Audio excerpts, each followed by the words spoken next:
Hello everybody and welcome to Rest and Reason. I'm RP the Red Panda and today we're going to be looking at Scythe, its strengths and its weaknesses. But honestly, we're going to probably be looking a little bit more at its weaknesses, mostly because I feel like that will help you know if it's the right game for you or not.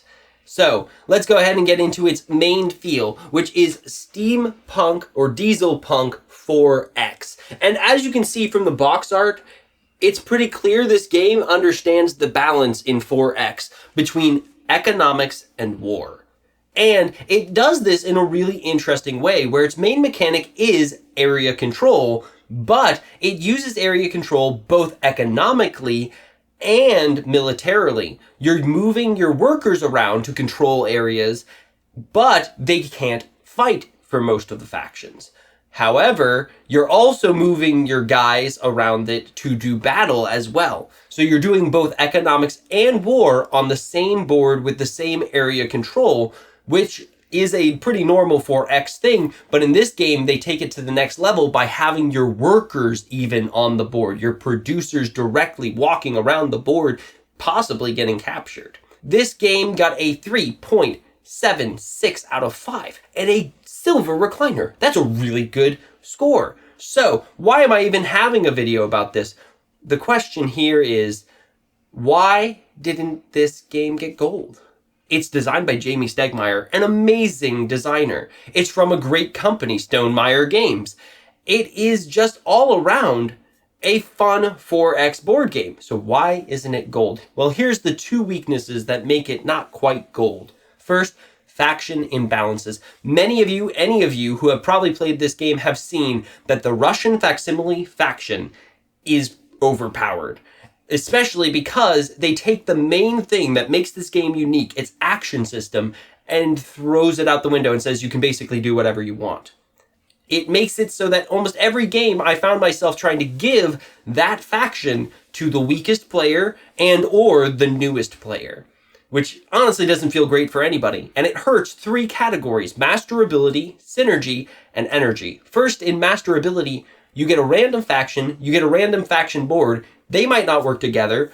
You might get one that's really good, one that's really bad, or you might get two pretty bad ones.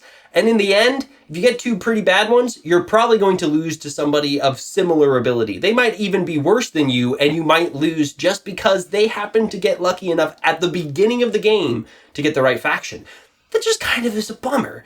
And it makes it so that the synergy of the game doesn't work quite as well. It's a 1.5 off of synergy, bringing it down to a silver recliner in synergy. The game has so much to do with you using that faction and making that faction work for you that it can really hurt the synergy of the game for the entire game, just that one flaw. And finally, it hurts the energy of the game. It brings it down all the way to actually a bronze recliner in energy. And this comes mainly from the fact that when somebody wins in Scythe, especially in a pretty equal ability group, you could have both people feel like they played a pretty flawless game, a game that was just about perfect. But the deciding factor will often be who got lucky at the beginning. And that's going to feel bad for both sides. One side's going to be like, yeah, I know why I won. I won because I had the Russians. And the other side's going to go, well, yeah, I know why I lost. I had this other faction that's not as good. It's just not a good feeling for anybody.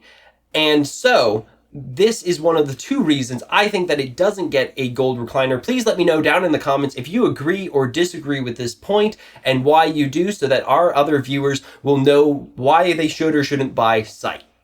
Now, let's go ahead and look at the unthematic mechanics. Now, its action system and its battle system aren't super thematic, which lowers it by 1.25. It's still a silver recliner. It's still above average in theme. It's still really good, but it's not gold recliner material because they didn't really take the time to explain or make it work thematically for the action system.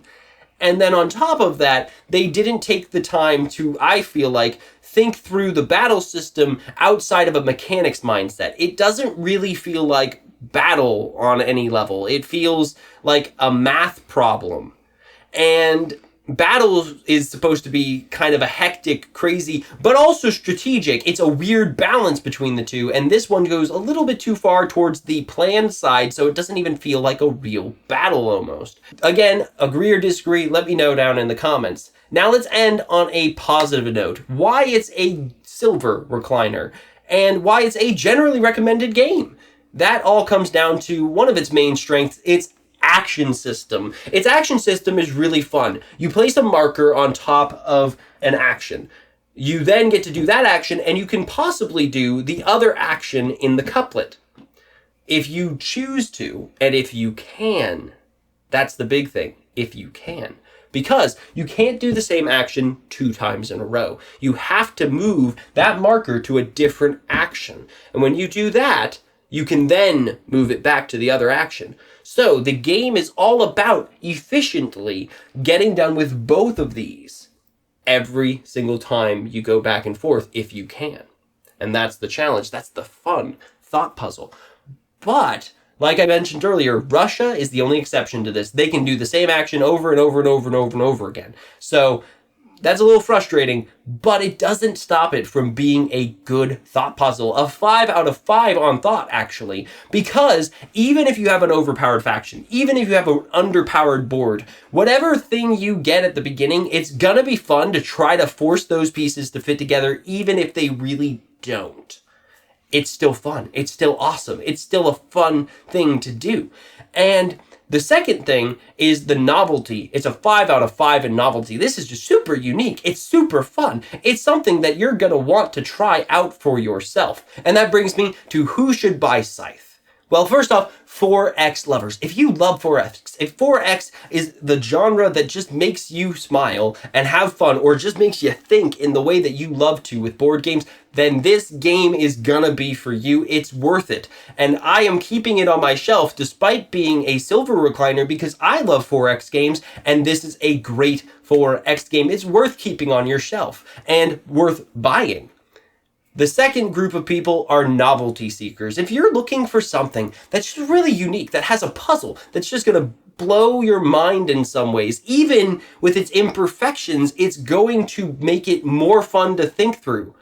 If the thought and novelty are enticing you, then this is the game for you. You should go out and buy it. However, for the vast majority of people, what I'd recommend is go watch this playlist where I give the gold recliners. Gold recliners are games that I believe everybody would probably benefit from buying, or just about everybody. If you really appreciate this content, if this helped you at all to find the board game that was for you, please go over to our Patreon. $1 a month means the world to us and helps us out to keep doing this week after week, hour after hour. And as always, thank you so much for joining us today on Rest and Reason.